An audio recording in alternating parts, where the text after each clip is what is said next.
In this video, we are going to talk about the current dynamic between the current CEO, Bob Chapek, and the former CEO, Bob Iger. We were recently watching a fantastic video from our friend Braden over at Mickey Views, and it really inspired this video. So we're going to break it all down up next. Welcome to Orange Grove 55.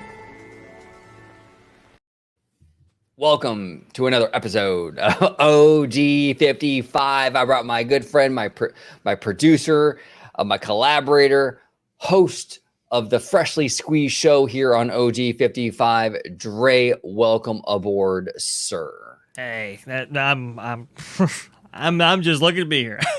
Thank you so much for having me. And I thought, in honor of a recent guest that we had, I'd appear in Avatar form as well. No, joking. I'm having some problems on my side again, but hey, I'm just glad to be here. Glad to have this conversation with you, and hopefully I can contribute in the best way possible. And if you want to go ahead and interact with me, you can go ahead and do so right there at the bottom of my avatar. You'll see my screen name right there at VashSky. Go ahead and type that in Twitter.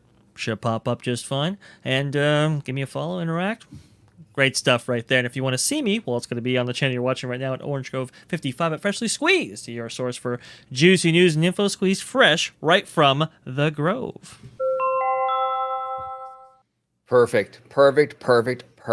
So, as promised, we are going to talk about the dynamic between like the former CEO, Bob Iger, and the current CEO, Bob Chapek. There's a lot going on here. Yes. It's there.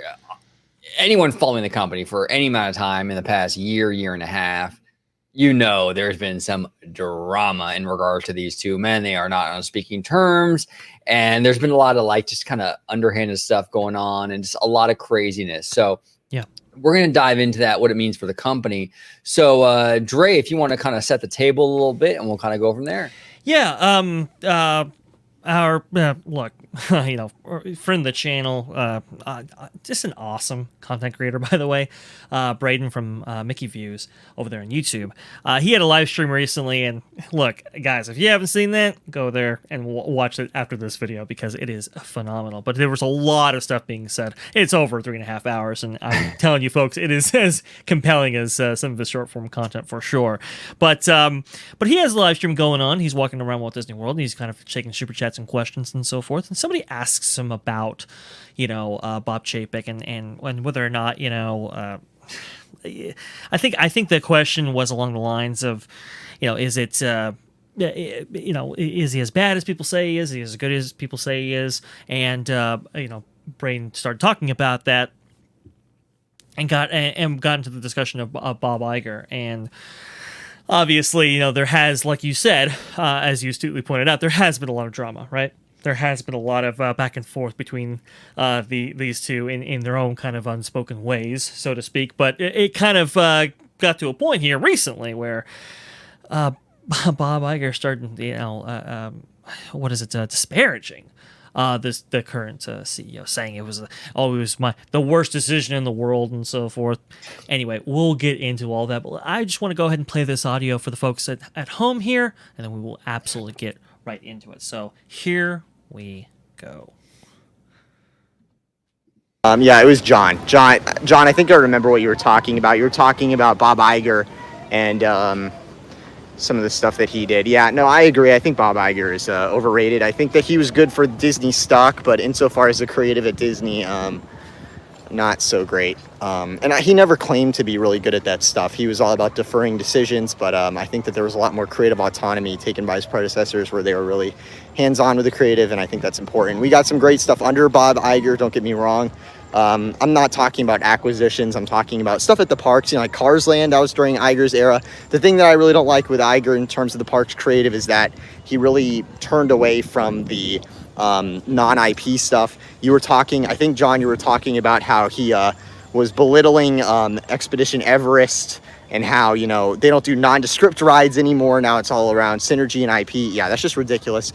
And you can really see the behavior change between Iger and Eisner, where Iger comes in and you just see the number of new, unique attractions that Disney just drops off a cliff, and it's just literally all just synergy and nothing else. There was synergy under Eisner, but it was a balance. There was no balance under Iger. It's been just all one way since he took over. And then he really made some crazy decisions on the way out, which definitely put Chapek in an impossible situation. And now he gets to be on the sidelines and be like, oh, my worst mistake was letting Chapek in there and make it like it's his fault that Disney's been stuck servicing Fox's debt and has been really restricted on where they've been able to put capital investment because of decisions he made. And he gets to sit on the sidelines and say, oh, Bob Chapek is such a mean guy or whatever. It's like, are you kidding me, dude? And the other thing, John, was not fire. Dude, Braden over here dropping all kinds of hard facts, man. Yes. Unbelievable, man. Look, I was floored. I was like, wow. I mean, this is some profound stuff here. And honestly, I mean, he has been, Braden has been saying this in his own way on his channel throughout multiple segments, multiple videos that he's done. But it's stuff that we've been saying. It's stuff that I think other people are kind of coming to the conclusion to, which is basically like, yo, what is Iger's problem here? Like, what is the deal here? And that has really made him look particularly bad and has had people kind of reassess their assessment or original assessment of Bob Iger and what he was doing at the company, especially at the tail end there. I think a lot of people were thinking that this guy was amazing and incredible, and as far as entertainment acquisitions, he absolutely was. But some of the decisions that were made at the tail end there have really put the company in a bind, and Braden says that in his own way here, and he says that beautifully. But OG, what do you think about all this? Well, it's interesting. He kind of even touches upon Michael Eisner versus Bob Iger. How Bob Iger was sort of disparaging original attraction ideas in the Disney parks. There was a famous article, I think it was in Barron's, where Bob Iger was interviewed saying we're not going to do these nondescript attractions. I think he even referenced Expedition Everest as some nondescript attraction based on India or something like that. It was borderline. It was kind of offensive in a lot of ways. It was kind of a crappy comment, to be honest, from Bob Iger. But he made that comment, and that's really basically kind of the mission statement for the whole Bob Iger era, which was everything is going to be IP, and this nondescript stuff. Well, that's old school, right? And the thing I liked about Michael Eisner is, and Braden touched upon this, is that there was more of a balance. Really, Michael Eisner had more faith in kind of the classic kind of foundation of the Walt Disney Company. He had more faith in the foundation that Walt Disney set, right? Doing these original attractions. Yeah, you do IP, but you also make original stories. And Michael Eisner really embraced that, and he had more faith in that. The public is still interested in that. And Bob Iger really discarded that. He said, no. No one cares about original anymore. No. We got to go all in on the IP. Everything has to be IP. And it's exactly the way Bob Iger kind of ruled for his 15 years being CEO, where everything was an IP. I think Everest was actually the last non-IP, and that was really the transition between Eisner and Iger. Actually, no, I'm sorry. I take that back. I think it was Mystic Manor. Yeah. Mystic Manor in Hong Kong. But overall, very few original attractions came out of that Bob Iger era. Braden is absolutely right. No, it did. And to explain that a little bit more, I mean, Bob Iger comes in, right? And he's just fresh into the CEO position, right? And Expedition Everest opens in April 7th of 2006. And when he walks into this role, obviously they've spent hundreds of millions of dollars on getting Expedition Everest out of the ground and built and constructed and open. And he's just looking at this going, wow, we spent all of this money, all this time, all this effort, all these resources, and we didn't actually theme it to an IP that we own. We don't have that kind of cross-pollination or that kind of what is that synergy that we're looking for. It's not only is it incredibly risky, but how much more successful this could have been had it been themed to an IP. That's what's going through his mind at that time, and that's why he right at the gate, it's like, okay, no, we're going to have a policy where we have to base everything on IP. We have to have that synergistic connection between our properties. And, he justifies it. I believe he's asked at, I think it was a shareholders conference, if I'm not mistaken, about the idea of original versus IP. And he says it flat out. He's like, look, listen, if it was anybody else that had our incredible IP, they'd be doing the exact same thing. And maybe to an extent he is correct in that, but I would argue that in the theme park space in particular, Disney is known for their non-IP attractions just as much, or maybe even more so than their IP attractions. I think Pirates of the Caribbean, started out life as a theme park attraction. They sell Haunted Mansion merchandise. From what I understand, the Haunted Mansion merch for Walt Disney World and Disneyland is a huge driver for merch sales at those respective resorts.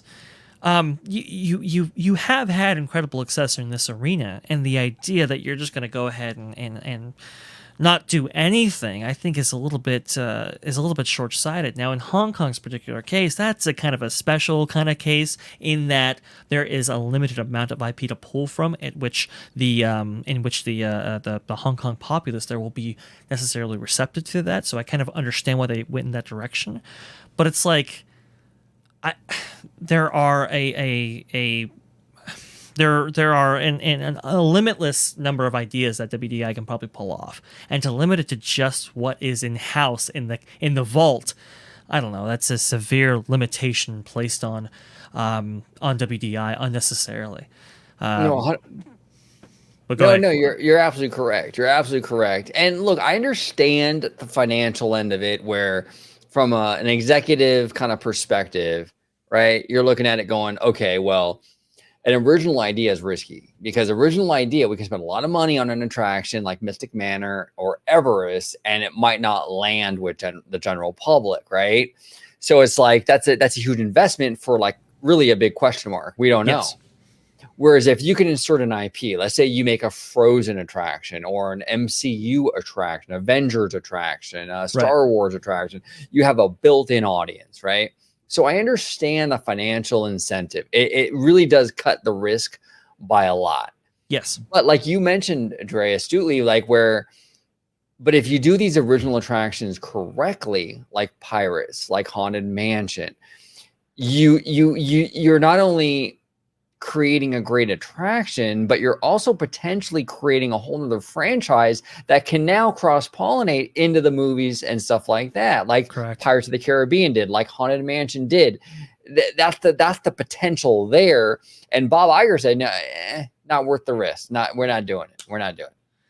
Yeah, and look, it's creatively, it's a nice shortcut, right? And I think there are times where it works beautifully. And Indiana Jones Adventure comes up as a great example. Hey, Radiator Springs Racers, Rise of Resistance, Pandora. I think there are wonderful executions of IP, and that definitely strengthens those attractions for the better. And again, like you said, right? It's when people book vacation packages, it's a lot easier to say, I want to go to the Star Wars land, than it is necessarily, I want to go to some nondescript Mystic Manor, right? It's a lot. It's easier to sell. I get all of that. And yes, the items you bring up in regarding risk, definitely something to consider.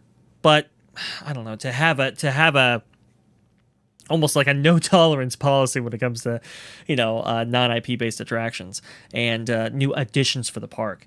I don't know. It's just a creative limitation that you shouldn't have. I mean, yes, you can prioritize IP-based attractions by any means, and it's kind of funny because when you ever have this kind of we used to call it armchair Imagineering back in the day, right?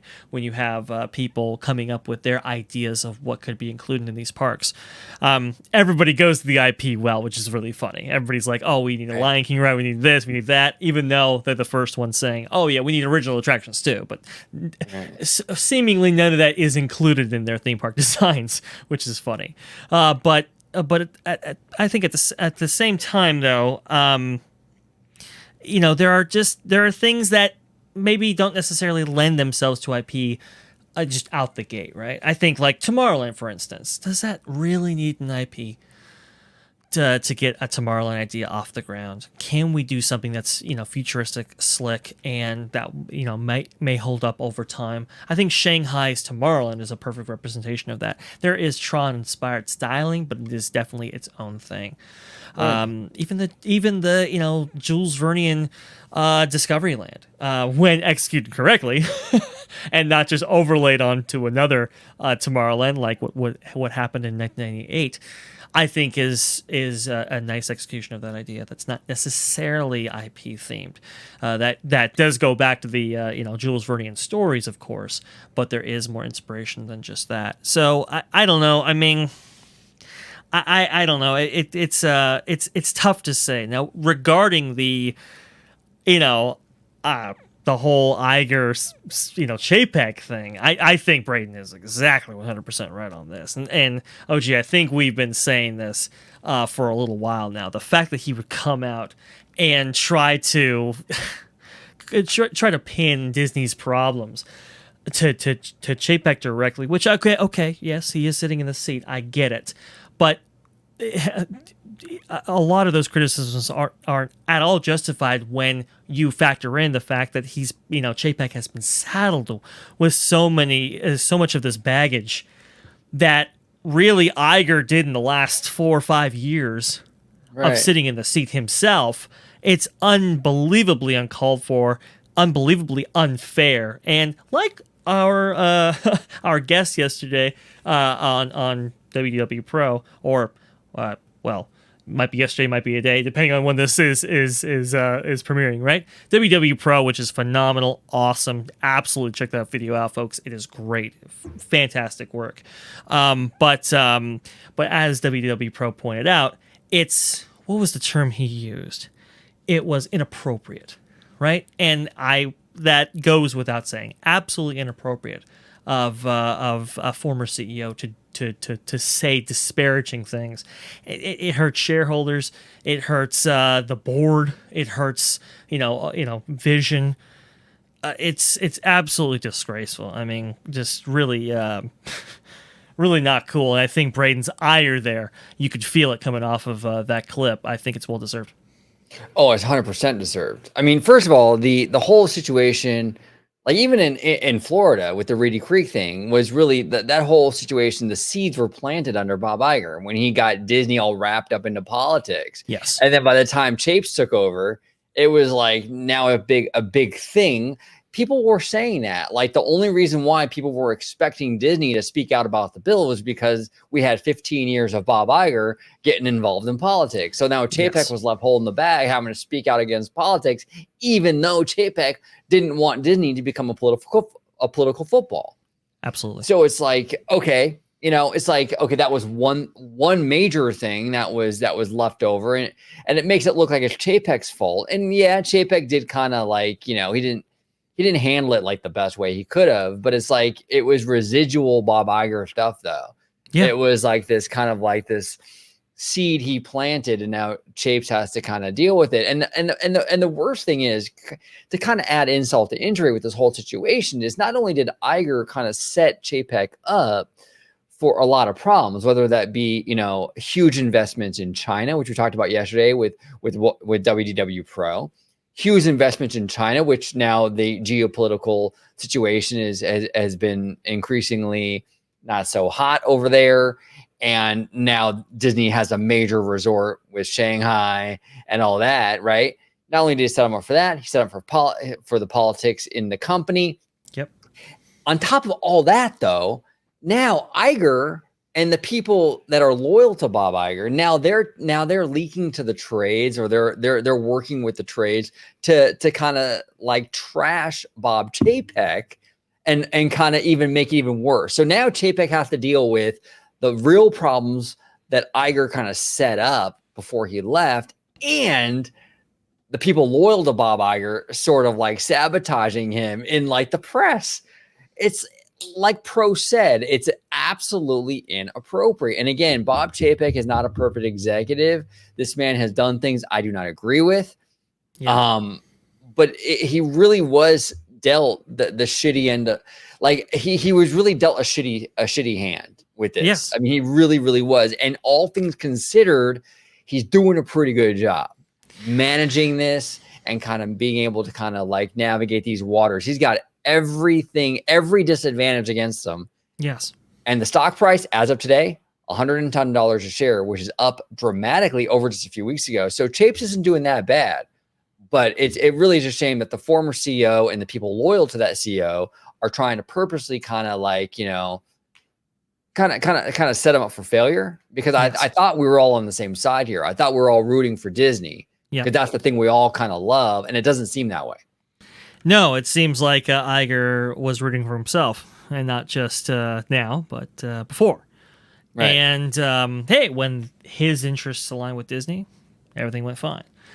But when they maybe necessarily didn't, that's when things went askew. I mean, look at the Fox acquisition. That's tied up Disney's cash flow. I don't know for how long, by the way. Try paying off $40 billion, folks. You ain't going to do that overnight. But that's wrapped up Disney's cash flow from paying off that debt for the conceivable future, all because Iger, you know, as you astutely pointed out, and I 100% agree with you, all because he wants to have, he wants to go out on top, essentially, as the big, studio mogul who purchases his way out of problems, essentially. But the acquisition king, basically. The acquisition king. Right. That's it. That's it. 100%. That's it. And you know, like you said, took him in a political direction, left him with a very politically charged work environment, and with people with ideological motives who were sympathetic to Iger's cause, right? Left him that, so now we have to deal with those issues as a result. The Shanghai deal, we just talked about it on the show, the WDWPro. I mean, this $6 billion resort, which really, honestly, I've heard it's more like $8 billion because of shoddy workmanship, on the first run when it came to a lot of the construction going on out there. Apparently, there were problems initially that they had to overcome and rebuild and retool. And, for example, the Trong Foundation for that attraction, right? Apparently, the initial pour was wrong. So they had to destroy it and re-pour again. So that's where you get maybe $6 billion in the press, but maybe $8 billion behind the scenes. Nobody wants to talk about that, but that's just that part of the equation. And then now, with rising tensions in China, and the United States and some other countries, who knows where those assets will be? So you've just saddled the company with all of this baggage, like I said, and then you're going to disparage the guy and kick him while he's down, even though he's doing everything possible to set this company on a course of future success. No, 100%. It's outrageous. It's outrageous. It's absolutely outrageous. And look, part of it too is like to kind of be a little, to be fair to Bob Iger, like I think even Pro mentioned this yesterday, where it's like, there was sort of like this trend in Hollywood to like invest in China, and I think our friend Alia even mentioned like Universal. They have a theme park in Beijing. They invested. They have like real, they have an actual park in China, just like Disney does, right? And maybe not to the extent like Disney has two. I think Universal only has one. Mm-hmm. But there was this kind of movement in that direction for the longest time to kind of go into China. They have like 1 billion plus people. I get that. And I understand that. But at the same time, for Bob Iger to kind of do all that stuff, and now all these problems are rising from those decisions, whether the rest of the industry was doing it or not, and then to turn around and be like, oh, Chapek's my worst decision I ever made because he's having problems. Well, like, of course he's having problems. Like, you set him up for the politics, you set him up for the China situation, you set him up for this, that, and the other, and then you have every trade working against the guy, trying to sabotage him, and then you're like, oh yeah, the guy isn't doing so hot. Well, what do you think? Like you're putting every roadblock in his way, and all things considered, like I said before, he's still doing pretty damn good. So it's just crazy. It's absolutely crazy, and it is. It's inappropriate. And I wish we could all be on the same side here because we all love Disney and we all want it to do very well. And I feel like I wish we could have the former CEO Bob Iger kind of on the same team. Michael Eisner is very much on the team. Like he's very much like he said very good things about Bob Chapek, and I think it was even Michael Eisner who hired him. And it's just like I just look. Bob Iger has a right to his opinion, absolutely, but I do think there's also sort of this expectation that like we're all in this together, and you should sort of work towards like the greater good of making the company better and keeping it afloat and keeping it successful. And I just don't think, in my humble opinion, I don't think that Bob Iger has really done that. It's been unfortunate. So well, astute point about the entire industry wanting to go in China. Obviously, they had an emerging middle class there, and there were indicators that was a good decision. I mean, even within 3.5 hours of the Shanghai property, you got like 300 million people, and you have an emerging middle class there, and I get that. I understand that, and yes, that's perfect. I mean, we didn't bring it up on the show.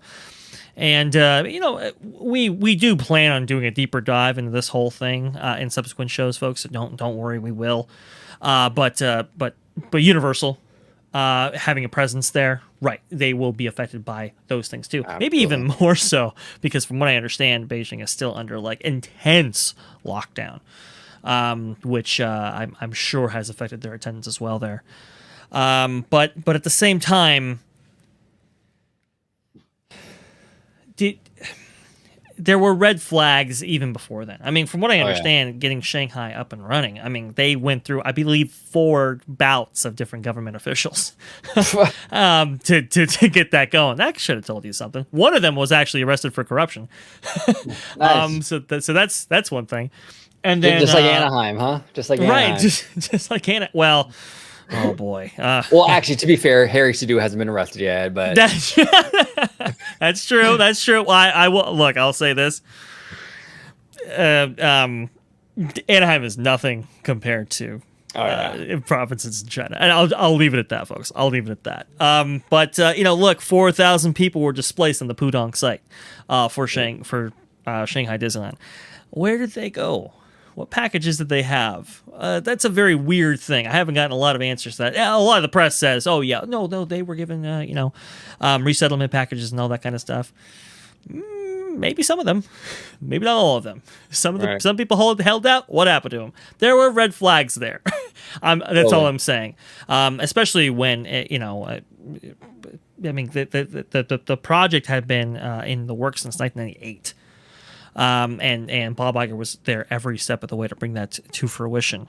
So I don't know. I understand it may have made sense on paper, but I think anybody looking close at the situation, they knew the red flags were there. So I don't want to completely let Bob Iger off the hook yet, but I will agree he wasn't the only one. He was one in the long line of people who may have been duped by promises over there in within that country.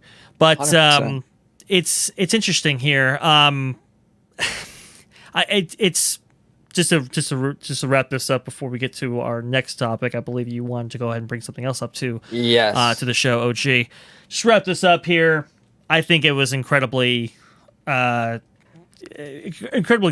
for Bob Iger to disparage Chapek in that way. And like we said before, I mean, Chapek's doing all he can.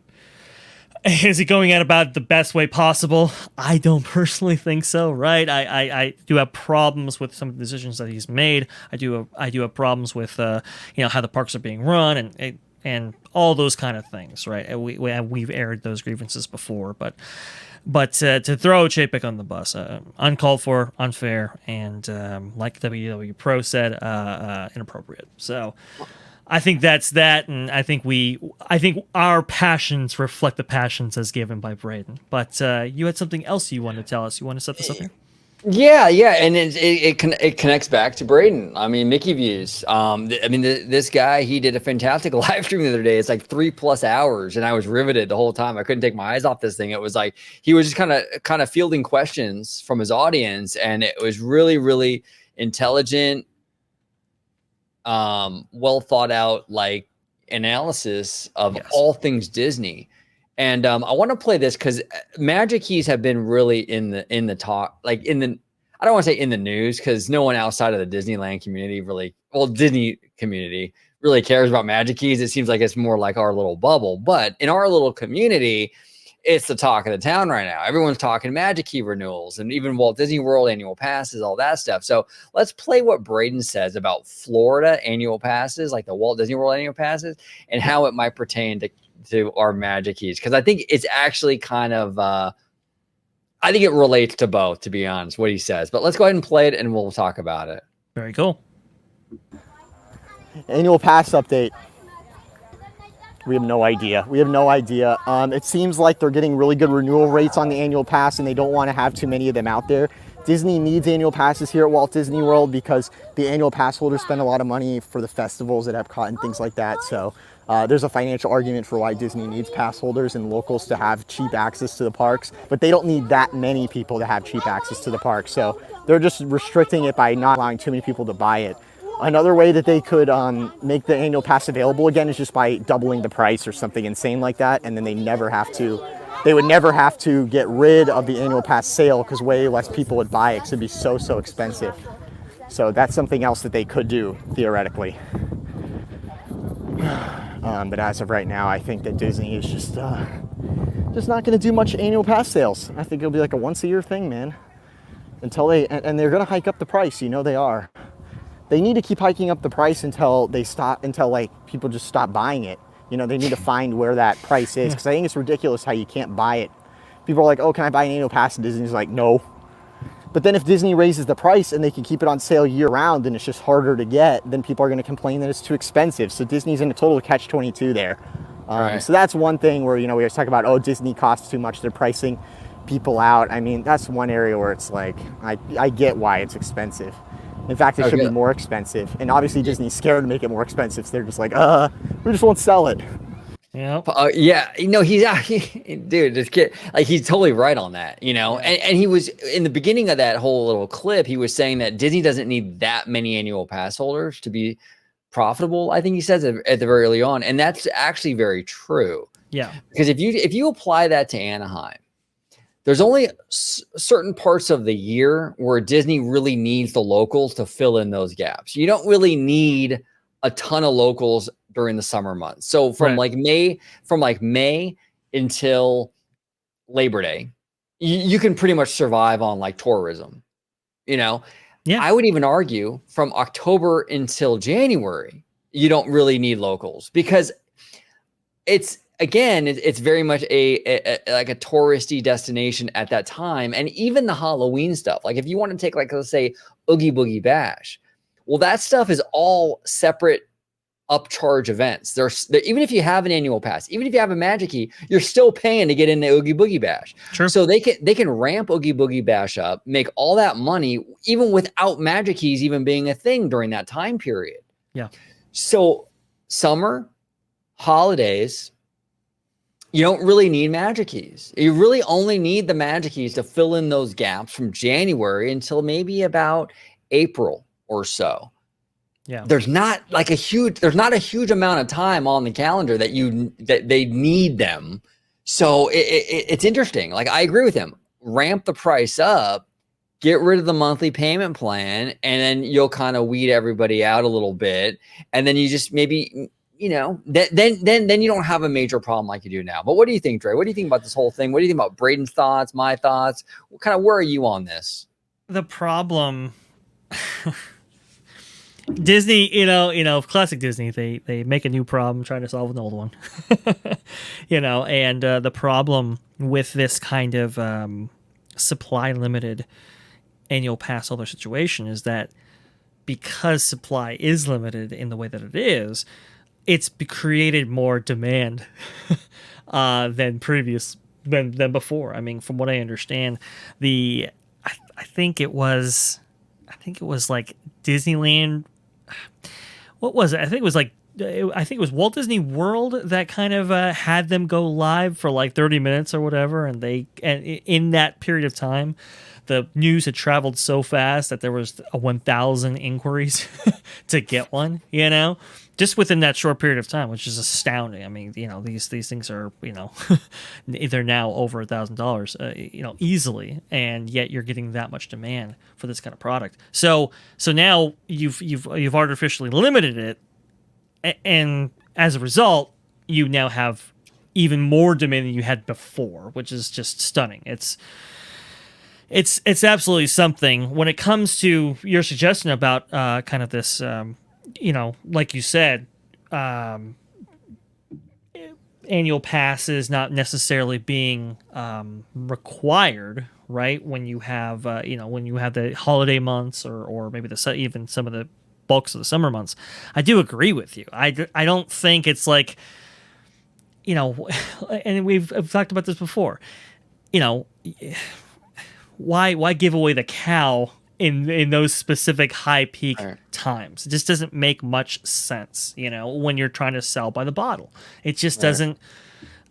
It doesn't make a whole lot of sense financially, and that's why Disneyland, and we've talked about this many times. They've tried to rebalance this equation ever since, right? Ever since about 2008, they've tried to rebalance this equation between the annual pass holder population and the ticket holder population, and this current iteration was just. It was rushed. I mean, we got to be honest, and I think it's all kind of coming home to roost, especially with the lawsuit and so forth. It really kind of is unfortunate how it's all kind of played out. But I agree with you. I mean, and Braden even said this before. To be honest, he said this earlier in the stream. I believe he was enjoying a nice Dole Whip. So look for that portion of the video. But while he was doing that, he was even saying, "Hey, look, listen."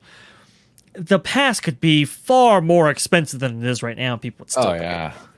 And it's actually a pretty great value, as Magic Key holders found out for that short window of time when annual passes just weren't available for Disneyland guests. Remember, when the parks first opened, the only way you were getting in was buying a ticket. And people found out very, very quickly how valuable the annual pass truly was. And that's why so many people signed up for the program afterwards, because it was like, hey, you know what? Buying the whole cow is a whole lot easier than buying per bottle if I want to go, the entire year. So I think they could get away with raising the price on these annual passes dramatically. And honestly, they might be looking at that. If they can't control access in the way that they did before the reservation system as cleanly as they were going to, then the only way you can really control visitation is if you either control the amount of annual passes or Magic Keys that you sell, or you increase price. And honestly, I mean, let's be honest, it's a really good value even now, even with the reservation system, and it's one heck of a value out in Walt Disney World, from what I understand. Yeah, I mean, look, here in Anaheim, what's a park hopper run now? Like $200 for a day? Yeah, Roughly. It could easily go over $200 depending on the tier. So remember, it's a tier 1 through 6 pricing model. If you have a tier 6 ticket and you have a park hopper option, which is at least $60 at least at discount, yeah, you can get up to $200 for sure. So $200 for 1 day, 2 parks. Well, if you buy the most expensive annual pass here in Anaheim, which is like $1,400, you only have to go like 6 or 7 times to make your money back. Yeah. Like, it doesn't really take that many visits to make your money back on that pass, you know? Right. I mean, it's and like, some of these vloggers do that like in 2 weeks. Yeah. It's crazy. No, I know. And some of those vloggers, And then they claim that the reservation system is so hard to get into. And I'm like, what are you talking about? You're there like 6 days a week. Yes. Yeah. And some of those vloggers, when they're getting those reservations and coming in and complaining, they bring their own lunch to do so. It's like, it doesn't make much sense. It doesn't.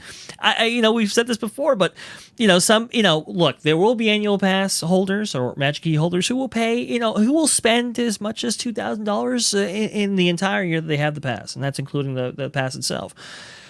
But I'm telling you, folks, that there are ticket holders that will spend $2,000 a day because they're only there for a short period of time. Who would you want in your very capacity or supply limited park? Right. it don't take no math science major to figure that out. Exactly. You don't gotta work. You don't gotta work for NASA, or you don't gotta be a rocket scientist or a brain surgeon. Yeah, exactly. To figure that out, it's crazy. And that's not to say that there is no value. That there isn't any value, I should say, to annual pass holders, right? I mean, they do keep these parks occupied, especially during the festival seasons, as illustrated poignantly by Braden. Yeah, they do keep the parks occupied, especially between January and April, when a lot of attractions go down and when the tourist season's slow and so forth. And everybody goes back to work. For DVC, especially to sell DVC rooms. Not so much of a deal in Anaheim, admittedly, but in Orlando, huge business. I tell you, folks, you're not going to be selling many DVCs if people can't guarantee access to the parks via an annual pass holder, an annual pass holder program. So there are reasons why you should have this, but should it necessarily be at the price that that is currently exists? Should there be, differing levels of access? Should there be maybe, like we've said on this show before, should there maybe a point system attached to some of these days that are really high value that ticket holders are paying desperately for? Like I said, a tier 1 through tier 6 tier 1 to tier 6 system exists for ticket holders. Should that maybe be applied to the annual pass holders as well? If, a reservation is a reservation is a reservation? Right. These are things to consider here, and I think that's what Disney is currently doing.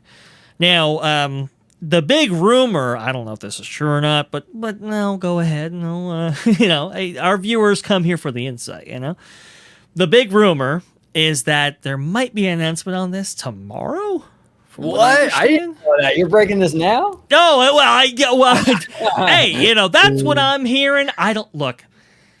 I'm going to tell you this much right now. I don't have the best sources on this information, but from what I have heard, there might be something tomorrow regarding this. Wow. I don't know. We'll see. We'll see. We're recording the show on Monday just to give people an explanation. Yep. So this might come out on Tuesday. Hey, I might be completely wrong here. We'll see, but the complicating factor, and I think Mike Chat's article today actually points this out astutely well. I mean, it's like you have outside forces that they have to contend with. You have, you had the lawsuit, right? You have, a bunch of pass holders wanting to get the prior level of access that they've enjoyed for the last 7 months, and they want to have that follow them in with the holiday season. And it's like, well, yeah, but we have a lot of tourists that want to come to the resort and enjoy that too. So how do we balance this out in a fashion that doesn't necessarily tick off, these Magic Key holders? That's a hard balancing act, and I think that's why this decision has been delayed in the way it has been. Wild. Fascinating conversation. Dre, I appreciate you coming on, brother, talking shop with me, talking Chapek, talking Iger, talking Magic Keys and annual passes, and just kind of like, honestly, just kind of like, giving some shout outs to some creators we love, like Mickey Views and WDWPro, So, and I'll be linking all their stuff down below too, like Braden's video and our video with WDWPro and everything. I'll link them down below. Amazing stuff. But Dre, I also want to thank you for coming on, brother. If you could let everybody at home know where they can find you on social media, sir. Hey, best place to find me is going to be at VashGuy on Twitter. It's right down there, just below my avatar. Just type that bad boy in the chat, and it should pop up for all the, as Christine Wasteland McCarthy would say. For all the robust Discussion. Go ahead and do that right there. And if you want to see me, well, I mean, not right now, but if you want to see me regularly, you can go ahead and do so at Freshly Squeezed, your source for juice, news, and info. Squeezed fresh right from the Grove. By the way, we do have that Oh, conference call on, I believe, on Wednesday. Is that right? Can't wait. Mentioning Christine Wastelands McCarthy, right? And the stock has been going up. That should be a very interesting thing. I'm sure we got to have a video after that, right? Someone? Okay. Yeah. Cool, we cool, will cool. definitely do a video on that because that is too much. Yeah. And what I'm hearing, and I don't want to jinx anything, but like I've been kind of doing a little research because today the stock has been going up like $3 and $4. And I'm like, what's going on? It's like at 110, 111 bucks a share, which is kind of high considering the past few weeks. There is word that this quarter will be a banger for Disney. Now, I don't know that for sure. That's kind of the word on the street. We'll see. We might get to that day and it might fizzle out. Who knows? I have no idea, but I'm very, very curious. I'm pretty confident in the park stuff. I think that business has been very robust. I'm a little more sketchy though on the D+ numbers and all that, but we'll see. We'll cross that bridge when we get to it because Wednesday will be incredible. I can't wait to hear about it. It'll be absolutely incredible. And to give one more shout out, if we could, sure. From what I understand, Valiant Renegade Oh, is going to be doing a live stream featuring the earnings call, which He's great. He is great. He is phenomenal. Great. I would suggest people tune in and check it out for sure. Trust me, we will be having commentary, afterwards for sure. But I think that this particular earnings call, I think this is going to be a really fascinating one, especially with the points that you point out, OG. It might be a banger. Might be a banger. Oh, see, I'm doing the Disney point. I'm doing two fingers. See, that's it. There you go, cast members. I'm sure you can appreciate that. But I want to thank Dre for coming on today. As always, my brother, producer Dre Vashkai. Now a new title. He's got the greatest historian in the world, which is another great title. Stop it! I mean, he's got all kinds of titles. He wears all kinds of hats, man. This guy is doing all kinds of things. Oh, gosh. If you could see me right now, I'm blushing. Oh, Jesus. No. and that goes out to our buddy Casual. He's the one who kind of gave you that moniker, I think. In the last videos. But thank you all for watching. It really does mean the world to us. Like, subscribe, and as always, have a wonderful, wonderful day.